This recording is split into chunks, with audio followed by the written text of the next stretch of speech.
ನಮಸ್ತೆ, welcome back to my YouTube channel. ಯಾರೆಲ್ಲ ಹೊಸದಾಗಿ ಚಾನಲ್ನ ನೋಡ್ತಾ ಇದ್ದೀರಾ ಸಬ್ಸ್ಕ್ರೈಬ್ ಮಾಡ್ಕೊಂಡು ನೋಡಿ. ಇದು ಬಂದು ಸೋಮವಾರದ ವಿಡಿಯೋ ಆಗಿರುತ್ತೆ. ನೋಡ್ತಿದ್ರಲ್ಲ, ಬೆಳಗ್ಗಿನ ಪೂಜೆ, ಚಿಕ್ಕದಾದಂಥ ಒಂದು ರಂಗೋಲಿ, ಹಾಗೆಯೇ ಬ್ರೇಕ್ಫಾಸ್ಟಿಗೆ ಅಂತ ಹೇಳಿ ಒಂದು ರೈಸ್ ಐಟಮ್ನು ಕೂಡ ನಾನಿಲ್ಲಿ ಶೇರ್ ಮಾಡಿದ್ದೀನಿ.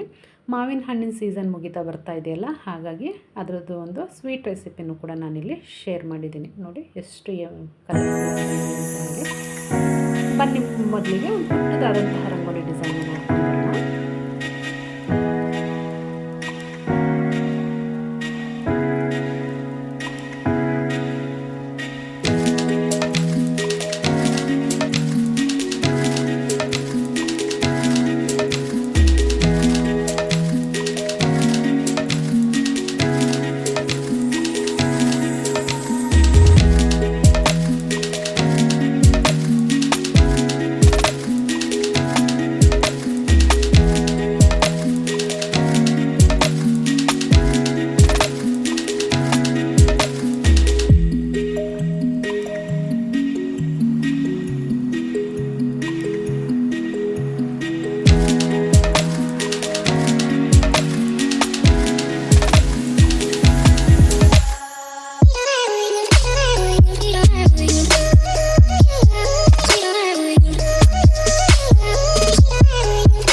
ಬೆಳಗಿನ ಪೂಜೆ ಎಲ್ಲ ಮುಗಿಸಿ ಬ್ರೇಕ್ಫಾಸ್ಟಿಗೆ ರೆಡಿ ಮಾಡೋಣ ಅಂತ ಅಂದ್ಬಿಟ್ಟು ಬಂದೆ.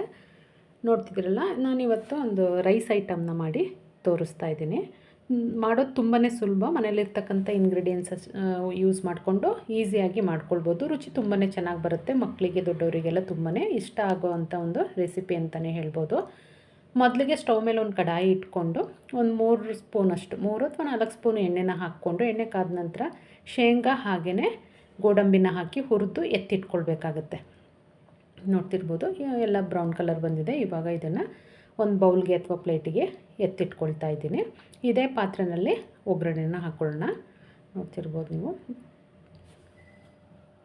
ಅದಾದಮೇಲೆ ಸ್ವಲ್ಪ ಸಾಸಿವೆ, ಜೀರಿಗೆ, ಕಡಲೆಬೇಳೆ ಹಾಗೆಯೇ ಒಣಮೆಣಸಿನ್ಕಾಯಿ ಇಷ್ಟನ್ನು ಕೂಡ ಹಾಕ್ಕೊಳ್ಬೇಕಾಗತ್ತೆ. ನಾರ್ಮಲಾಗಿ ನಾವು ಒಗ್ಗರಣೆ ಹೇಗೆ ಹಾಕ್ಕೊಳ್ತೀವಿ ಹಾಗೆಯೇ. ಕಡಲೆಬೇಳೆ ಎಲ್ಲ ನಿಮಗೆ ಇಷ್ಟ ಅಂತ ಅಂದರೆ ಸ್ವಲ್ಪ ಹೆಚ್ಚು ಕಡಿಮೆ ಹಾಕ್ಕೊಳ್ಬೋದು. ಇಷ್ಟೇ ಹಾಕಬೇಕು ಅಂತ ಏನಿಲ್ಲ. ಖಾರಕ್ಕೇನು ಹಾಕಿಲ್ಲ ನಾನಿಲ್ಲಿ ಒಣಮೆಣಸಿನ್ಕಾಯಿನ. ಖಾರಕ್ಕೆ ಬೇರೆಯೇ ಹಸಿ ಮೆಣಸಿನ್ಕಾಯ್ದು ಒಂದು ಪೇಸ್ಟ್ನ ಮಾಡಿ ಉಪಯೋಗಿಸ್ಕೊಳ್ತಿದ್ದೀನಿ. ಹಾಗೆಯೇ ಒಂದು 3 ರಿಂದ 4 ಬೆಳ್ಳುಳ್ಳಿನ ಜಜ್ಜಿಬಿಟ್ಟು ಹಾಕ್ಕೊಂಡಿದ್ದೀನಿ. ನೋಡ್ತಿರ್ಬೋದು ನೀವು. ಎಲ್ಲವನ್ನು ನೀಟಾಗಿ ಫ್ರೈ ಮಾಡ್ಕೊಳ್ಬೇಕಾಗತ್ತೆ. ಮೀಡಿಯಮ್ ಫ್ಲೇಮಲ್ಲಿ ಮಾಡ್ಕೊಳ್ಳಿ. ಹೈ ಫ್ಲೇಮ್ ಆದರೆ ಬೆಳ್ಳುಳ್ಳಿ ಎಲ್ಲ ಸೀದ್ರೆ ಅಷ್ಟು ಒಂದು ಒಳ್ಳೆ ಪರಿಮಳ ಬರಲ್ಲ. ಹಾಗಾಗಿ ಆದಷ್ಟು ಮೀಡಿಯಮ್ ಫ್ಲೇಮಲ್ಲಿ ಇಟ್ಕೊಂಡು ಎಲ್ಲವನ್ನು ನೀಟಾಗಿ ಫ್ರೈ ಮಾಡ್ಕೊಳ್ಬೇಕಾಗತ್ತೆ. ಅದಾದಮೇಲೆ ಒಂದು ದಪ್ಪ ಸೈಜಂದು ಈರುಳ್ಳಿನ ಸೇರಿಸ್ಕೊಳ್ತಾ ಇದ್ದೀನಿ, ಕಟ್ ಮಾಡಿ. ಅದನ್ನು ಕೂಡ ಹುರ್ಕೊಳ್ಬೇಕಾಗತ್ತೆ. ನೋಡ್ತಿರ್ಬೋದು ನೀವು. ಅದಾದಮೇಲೆ ಒಂದು ಮೀಡಿಯಮ್ ಸೈಜ್ದು ಟೊಮೊಟೊನು ಕೂಡ ಹಾಕ್ಕೊಳ್ತೀನಿ. ಒಂದು 10 ಎಲೆ ಕರಿಬೇವು ಎಲೆಗಳನ್ನೂ ಕೂಡ ಸೇರಿಸ್ಕೊಂಡಿದ್ದೀನಿ. ಹಾಗೆಯೇ ಟೊಮೊಟೊ ಹಣ್ಣು, ನೀವಿಲ್ಲಿ ಟೊಮೊಟೊನಾದರೂ ಯೂಸ್ ಮಾಡ್ಬೋದು ಅಥವಾ ನಿಂಬೆಹಣ್ಣಿನ ರಸ ಕೂಡ ಯೂಸ್ ಮಾಡ್ಬೋದು. ನಿಂಬೆಹಣ್ಣಿನ ರಸ ಹಾಕ್ಕೊಳ್ಳೋದಾದರೆ ಕೊನೆಯಲ್ಲಿ ಹಾಕ್ಕೊಳ್ಳಿ.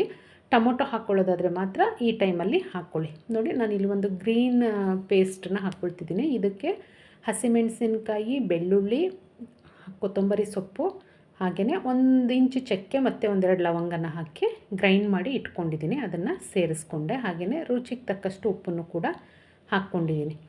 ಅರಿಶಿನದ ಪುಡಿ ಹಾಗೆ ರುಚಿಗೆ ತಕ್ಕಷ್ಟು ಉಪ್ಪು ಎರಡನ್ನೂ ಸೇರಿಸ್ಕೊಂಡು ಎಲ್ಲವನ್ನು ನೀಟಾಗಿ ಮಿಕ್ಸ್ ಮಾಡಾದಮೇಲೆ ನಾವು ಅನ್ನನ ಮಾಡಿ ಇಟ್ಕೊಂಡಿರ್ತೀವಿ ನೋಡಿ ರೈಸ್, ಅದನ್ನು ಸೇರಿಸ್ಕೊಳ್ಬೇಕಾಗುತ್ತೆ. ನೋಡ್ತಿದ್ದೀರಲ್ಲ, ಅನ್ನ ಆದಷ್ಟು ಹುಡಿಯಾಗಿ ಮಾಡಿ ಇಟ್ಕೋಬೇಕು.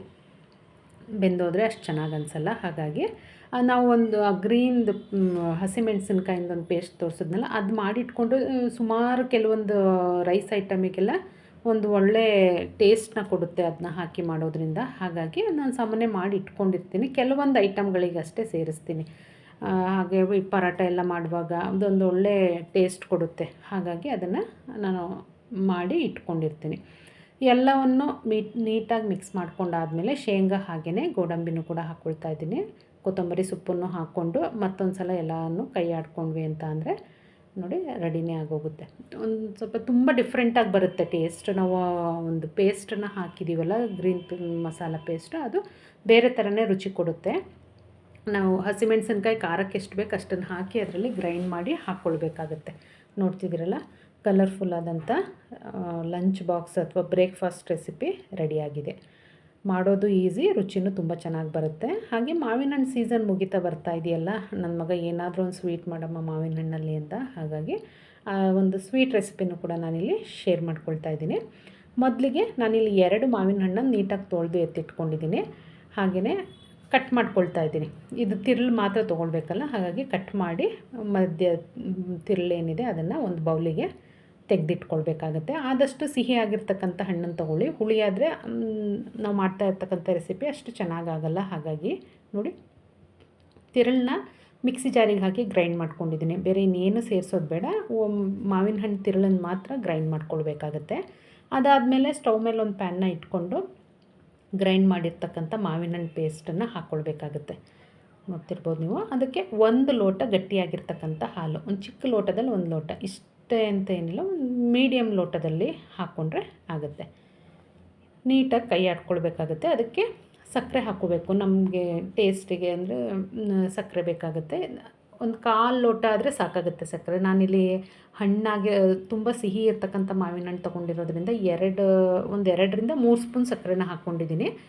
ಸ್ವಲ್ಪ ಹುಳಿ ಇತ್ತು ಅಥವಾ ನಿಮಗೆ ಸ್ವೀಟ್ ಜಾಸ್ತಿ ಬೇಕು ಅನ್ನೋದಾದರೆ ಇನ್ನೂ ಒಂದು 2-3 ಸ್ಪೂನು ಜಾಸ್ತಿ ಸಕ್ಕರೆನ ಹಾಕ್ಕೊಳ್ಬೋದು. ಹಾಗೆಯೇ ಕಾರ್ನ್ಫ್ಲೋರ್ನು ಕೂಡ ಹಾಕ್ಕೊಳ್ತಾ ಇದ್ದೀನಿ. ಒಂದು ಬೌಲ್ಗೆ ಒಂದು 2 ಸ್ಪೂನಷ್ಟು ಕಾರ್ನ್ಫ್ಲೋರ್ನ ಹಾಕ್ಕೊಂಡು ನೀರು ಅಥವಾ ಹಾಲಿಂದ ಅದನ್ನು ಮಿಕ್ಸ್ ಮಾಡಿಕೊಂಡು ಲಿಕ್ವಿಡ್ ಥರ ಮಾಡ್ಕೊಳ್ಬೇಕಾಗತ್ತೆ. ಅದನ್ನು ಏನು ಕುದೀತಾ ಇದೆ ಮಾವಿನ ಹಣ್ಣು ಮತ್ತು ಸಕ್ಕರೆ ಎಲ್ಲ ಹಾಕಿರ್ತಕ್ಕಂಥ ಪೇಸ್ಟ್, ಅದಕ್ಕೆ ಸೇರಿಸ್ಕೊಳ್ಬೇಕಾಗತ್ತೆ. ಸೇರಿಸ್ಕೊಂಡು ಬಿಡದೆ ಕೈ ಆಡ್ಕೊಳ್ಬೇಕು.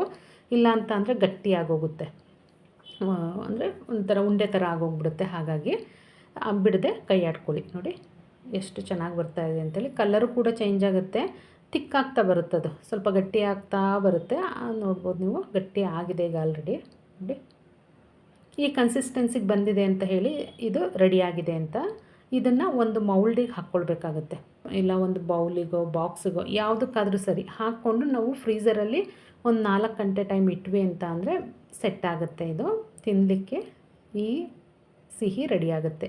ನೋಡ್ತಿರ್ಬೋದು, ನಾನಿಲ್ಲಿ ಮೌಲ್ಡಿಗೆ ಹಾಕ್ಕೊಂಡು ಇದನ್ನು ಕ್ಲೋಸ್ ಮಾಡಿ ಒಂದು 4 ಗಂಟೆ ಟೈಮು ಫ್ರೀಝರಲ್ಲಿ ಇಟ್ಟು ಹೊರಗಡೆ ತೆಗಿತೀನಿ. ನೋಡಿ, ಇದು ಫ್ರೀಝರಲ್ಲಿ ಇಟ್ಟು ತೆಗೆದಿರ್ತಕ್ಕಂಥ ಒಂದು ಸಿಹಿ. ನೋಡಿ, ಕೈಗೆ ಅಂಟಲ್ಲ, ತುಂಬ ನೀಟಾಗಿ ಸೆಟ್ ಆಗಿದೆ. ಇದನ್ನು ಈ ಥರ ಉಲ್ಟಾ ಇಟ್ಟರೆ ಅದು ಬಂದ್ಬಿಡುತ್ತೆ. ಅಂಟ್ಕೊಳ್ಳೋದಾಗಲಿ ಆ ಥರ ಎಲ್ಲ ಏನಾಗಲ್ಲ. ಪರ್ಫೆಕ್ಟಾಗಿ ಅಳತೆ ಬಂದಿದ್ರಷ್ಟೇ ಆ ಥರ ಬರೋದು. ನೋಡಿ, ನೀಟಾಗಿ ಕಟ್ ಮಾಡಿದ್ರೆ ಎಷ್ಟು ಚೆನ್ನಾಗಿ ಬರುತ್ತೆ. ತುಂಬ ಅಂದರೆ ತುಂಬ ಚೆನ್ನಾಗಿರುತ್ತೆ. ಇದು ಒಂದು ಸಲ ಮನೆಯಲ್ಲಿ ಟ್ರೈ ಮಾಡಿ, ಮಕ್ಕಳಿಗಂತೂ ತುಂಬಾ ಇಷ್ಟ ಆಗುತ್ತೆ. ಒಂದು 2-3 ಇಂಗ್ರೀಡಿಯೆಂಟ್ಸ್ ಅಷ್ಟೇ ಹಾಕೋ ಅಂಥದ್ದು, ತುಂಬ ಇಂಗ್ರೀಡಿಯೆಂಟ್ಸು ಏನು ಬೇಡ. ನೋಡಿ, ಕಲರ್ಫುಲ್ ಆದಂತಹ ಮಾವಿನ ಹಣ್ಣು ಒಂದು ಸ್ವೀಟು ರೆಡಿಯಾಗಿದೆ. ಮಿಸ್ ಮಾಡದೆ ಟ್ರೈ ಮಾಡಿ. ಇದು ಬಂದು ಇವತ್ತಿನ ವಿಡಿಯೋ ಆಗಿತ್ತು. ಯಾರೆಲ್ಲ ವಿಡಿಯೋ ನೋಡಿದ್ದೀರಾ, ಥ್ಯಾಂಕ್ ಯು.